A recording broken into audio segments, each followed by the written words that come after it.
1948 metais Suomijoje pastatyta Barkentina Meridianas 20 metų plaukiojo jūromis kaip mokomasis burlaivis bei tarnavo ugdant būsimuosius jūreivius ir kapitonus.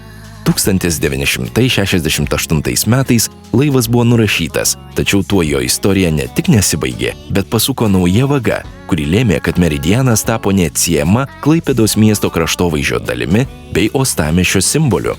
Laivas buvo prišvartuotas prie Danės upės krantinės ir 1971 metais jame pradėjo veikti restoranas, kuris dar ir šiandien klaipėdiečiams bei miesto svečiams kelia nostalgiškus prisiminimus. 2014 metais laivas buvo atstatytas, o interjeras skiriasi nuo buvusiojo erdvių išplanavimu, šviesiu koloritu bei išskirtinėmis detalėmis ir aksesuarais. Bet svarbiausia čia – puiki virtuvė, todėl labai dažnai visiems norintiems pritrūksta vietų.